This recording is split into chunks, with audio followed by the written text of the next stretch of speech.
everybody, this is Hornlitz here, and welcome back for more Let's Play The Legend of Zelda Twilight Princess. In the last episode, we beat Lakebed Temple and finished the Midna's Desperate Hour sequence, and in this episode, we are going to be going to Snow Peak Ruins and starting off there, and then going somewhere else from there.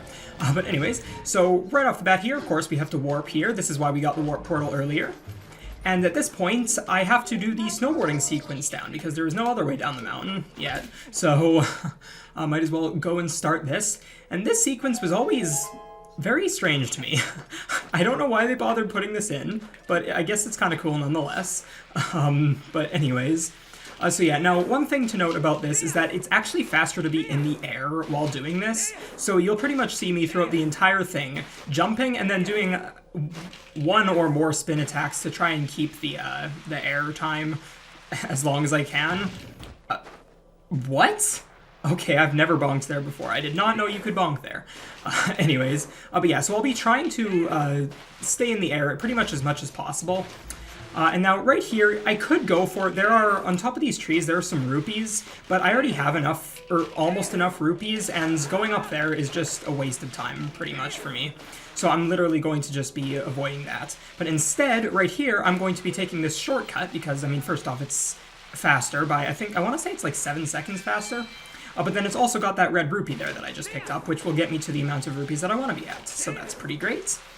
And after this, I just need to jump down here. This section right here is really scary, especially when you're speedrunning, because, like, I have had so many runs accidentally, like, void out here or whatever, and it's really not fun. It ruins the run. It loses so much time. But anyways, now right here, this text is very, very important. It will be a little more evident as to why it's important in a little while. Not quite yet, but a few episodes from now at least.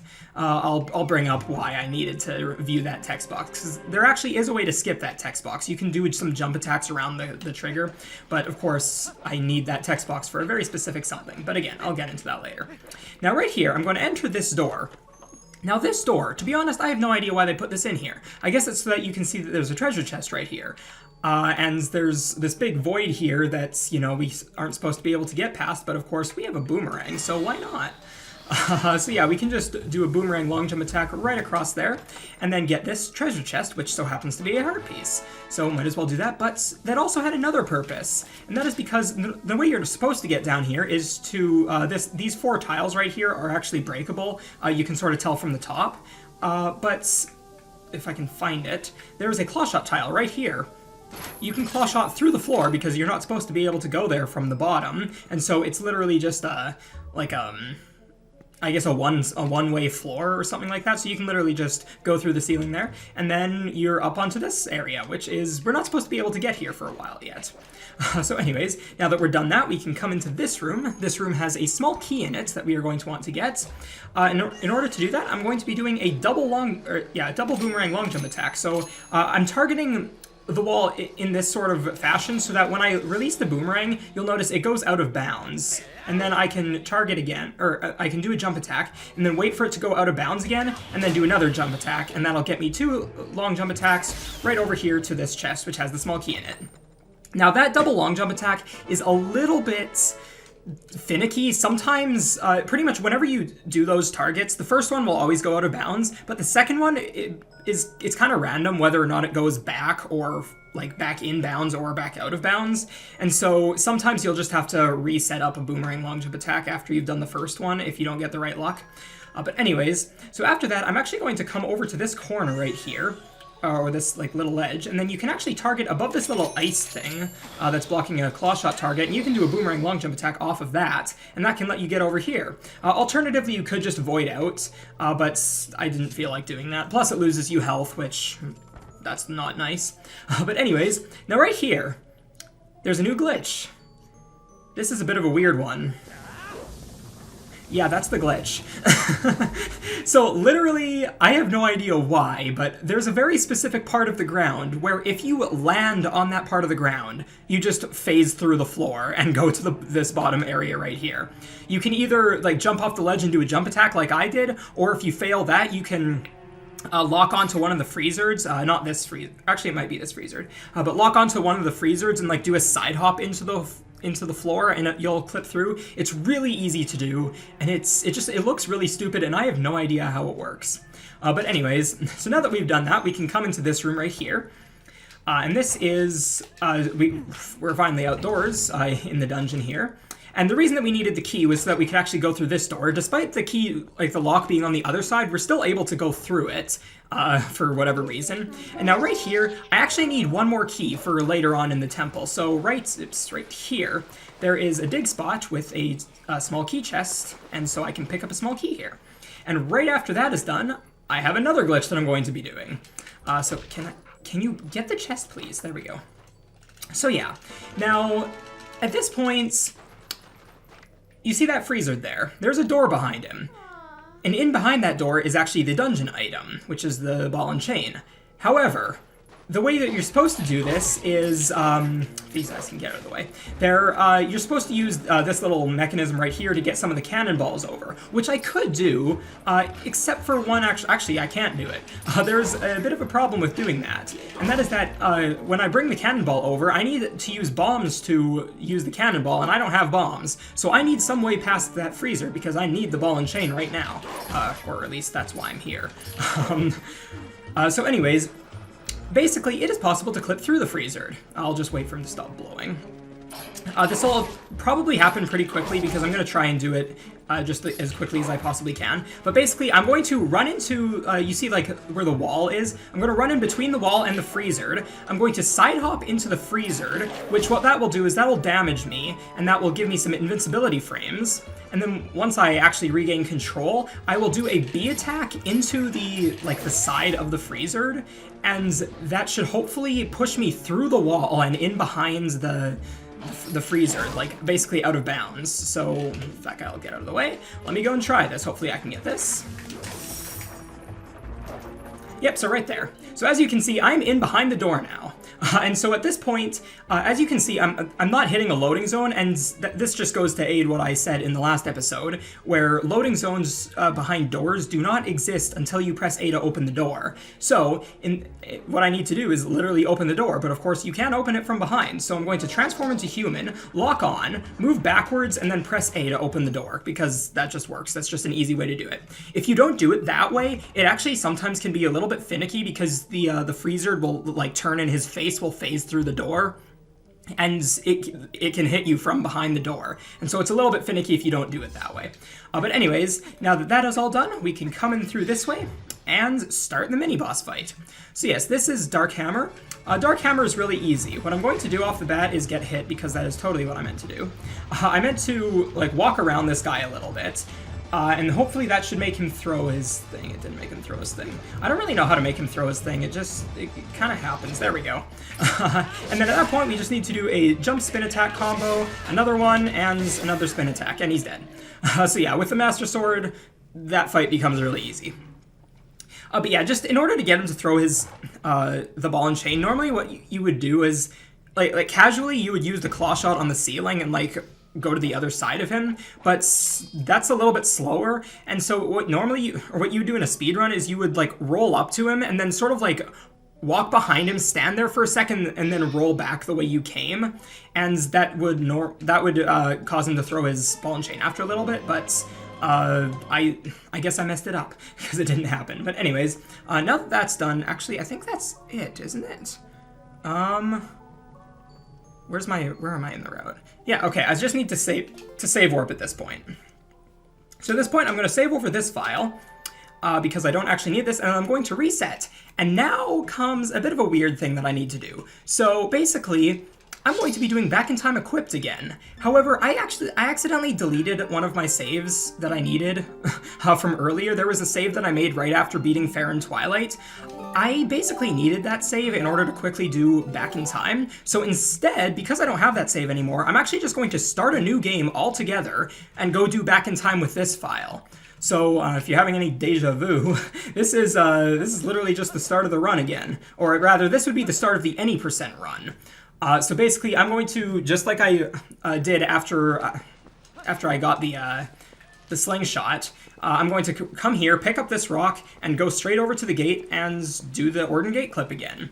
And again, normally you wouldn't be doing this. It's the only reason I'm doing this is just because I accidentally deleted the save file that I needed. Because had I used that save file, I would have been able to just roll back, because I would have been in Farron Woods, so I would have just been able to roll back into, like, right by the bridge here. And then I would have been able to do Back in Time really easily. But anyways, oops, that is... So again, yeah, this trick is really finicky. As you can see, I keep bonking onto the wrong side. But yeah, you just kind of have to keep doing this. There we go. Okay. So at this point, I'm just going to go and do the safety bit, as we call it, just because it's a consistent method of doing it. So right there, that should hopefully do it. Indeed it did. Okay, so with that, we can just do Back in Time equipped again, so we can void out here and press A to open up the start menu, and then I'm going to open up this file that we just made. And what that's going to do is it should make us reappear right here in the King Bublin fight. But this time, instead of resetting and causing the boss flags to start, I'm actually going to skip the cutscene, and I'm actually going to do the boss fight. Now this boss fight is really, really stupid. Basically, this guy, after you hit him 3 times, he's usually programmed to turn around like he did right there. Occasionally he doesn't, and it's really fast if he doesn't do that. But of course he did that, and so I have to start chasing him. It's really, really stupid. But, oh come on, how did that miss? Also, how did I get so low on spurs? I thought I only used like 3, as opposed to like 5. But anyways, so yeah, we really just need to fight this is being a lot more annoying than usual. Normally, he's not this bad. Hopefully, okay, I can get the spurs to reappear, I'll be able to get closer to him. Right there. Okay, yeah, once he loses all of his armor, he has 1 hit left, and then this cutscene will start. At this point, we can skip this and start the interesting phase, because this phase actually has something cool we can do in it.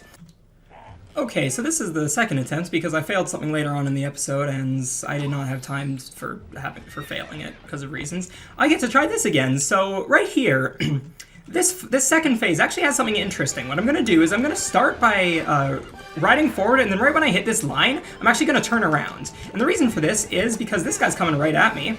I can literally just go to the side of him and hit him twice really quickly. Normally you're supposed to kind of go back and forth a couple times and hit him, but no, you can literally just kind of go with him if you turn around at the right spot. And it just makes that go a lot faster, and it's really cool. I really love doing that. It's so much fun. But anyways, now that that's over, we got this cutscene here, that I skipped. And now we're in Kakariko Village. We don't actually need to be here, so I'm just going to be warping away. So at this point, I really need to start collecting some more stuff, because one thing that King Bublin fight does is that once you finish it, it sets the time of day to a very certain time of day. I'm not sure what the actual time is, but like it sets it to the evening at some point. And as a result, it's going to be night soon, and we can collect Poes during the night. So we need to basically start collecting Poes.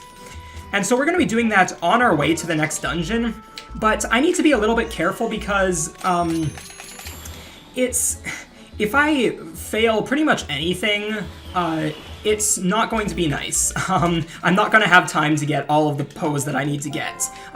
Not that it's a super tight day-night cycle necessarily, it's just that if you fail anything, it wastes a lot of time, and so you really need to just not do that, otherwise you'll run out of time. But yeah, so hopefully I don't fail anything, which actually that's the reason that I actually had to sort of make that random cut earlier. But anyways, so yeah, right here, I'm going to be going and getting another golden bug. If you saw earlier, I got the other golden bug in Lower Lanayru Hyrule Field. We have another bug right here. So let's go and get this one. This one's a little hard to see sometimes, but I think he's usually in the same spot. Yeah, he's always right here. Or, I guess I don't know if it's a he. Whatever. So yeah, this is, I forget what it is. It's, yeah, oh, right, the mantis. Okay, yeah. Wait, mantises can fly? Can they actually? I didn't think they could. I guess that makes sense. I don't know. I've never really seen a mantis, so I guess I wouldn't know, but whatever. Anyways. So now that I'm done that, I can come over to here because we need to go to Falby's Flight by Fowl, which is what's through this door, because we can get a couple Poes from Falby's Flight by Fowl. There's one on the Isle of Riches, and then there's one on this like random obscure platform in Lake Hylia. And so I'm going to need to use this right here to get both of those. So I might as well go and do that. So first we just need to talk to Falby here, and then pay 20 rupees. That's one of the reasons I needed money. And then I'm just going to use the boomerang to get one of these Cuckoos closer. Then I can pick the Cuckoo up. And then at this point I actually need to get equip the iron boots so that I can start going directly towards the Isle of Riches. Because yeah, you can actually use the iron boots to sync faster with the Cuckoos. And it just lets us take a direct route rather than having to like go around or anything. And right there, okay, that is what I failed. I failed landing on this platform in the failed recording. So yeah, we need to land on this platform because we can get an orange rupee from it. And so with that, we have a little bit more money, and then I can drop down onto this platform, and this will get me a heart piece. And then at this point, I actually do want to get some more money, but I actually can't get the very next one because the next one is a purple rupee, and I cannot hold 50 more rupees. So I'm just going to have to get this one, and maybe one more, because this is a 20, and then the one lower is a 10 rupees, so I think I'm going to get that too. But of course, as you can see here, we have a Poe that we can get. Oh, no. Okay, that's good. So yeah, if you accidentally fall down, fortunately you can get up by doing like the finishing blow on this guy. But yeah, falling down is really annoying. Actually, I'm not sure if falling down there matters too much, but if you fall down from here, which I literally just about did, you can't get the Poe again, and you have to go through Falby's Flight by Fowl again, and it's really stupid. And I think I've like pretty much lost an 100% attempt to that before. But anyways, so now that I've done that and I have a bunch more rupees, I can come over here and talk to Fier and go back up to Falby's Flight by Fowl, because this is actually where Fier's cannon is supposed to go. It's supposed to send us to that place, because I guess Fier and Falby have some sort of business plan together or something. I don't really know. But anyways, so yeah, now right here we can also, instead of climbing down the ladder, we can actually just like side hop onto the thing and fall down like that. It just saves a little bit of time. Alright, so real quick, I actually forgot that I wanted to show this off until I was editing the episode, but there is a glitch that we can do here in Falby's Flight by Fowl. So normally you're supposed to pay 20 rupees in order to be able to get down into Lake Hylia, but we don't actually have to do that, because there's a fun little glitch we can do. So right here, this corner is, I guess there's a little gap in the collision or something. I'm not quite sure what the deal is, but basically we can clip through it. So basically what we want to do is get an angle that's kind of like perpendicular or like facing the wall. I don't think it's really that precise. I think the position where you stand is a little more precise. But then basically you just want to kind of get into this corner right about here. I'm not actually sure if this will work, but then we just want to press the B button, and if we do that right, we should literally just clip through the floor and land in Lake Hylia. So that's pretty fun to do. It's a nice little party trick that you can show off to your friends. It's really simple. Literally the only thing you need is the sword, and it's really easy to do. But yeah, so that's just a fun little thing. But anyways, back to the main episode. And then right here, I just need to talk to Falby again, and then get another chicken. And then at this point, I'm going to go and get that one really random Poe. So literally, you need to jump off the side here and turn around. And underneath here, there's this random platform with a Poe under here. I don't know how you were supposed to find this casually. I guess you were supposed to just look around Lake Hylia and see that, oh, there's something weird here. But yeah, I don't know. But yeah, so with that, we can get this Poe. And now at this point, I'm actually supposed to warp to Lake Hylia, because we have some more stuff to do just over on the platforms over there. But that's going to be it for this episode. So thank you guys for watching. If you enjoyed this episode, click the like button. If you didn't, fine, click the dislike button. Follow me on the links in the description, and I'll see you guys next time. Bye!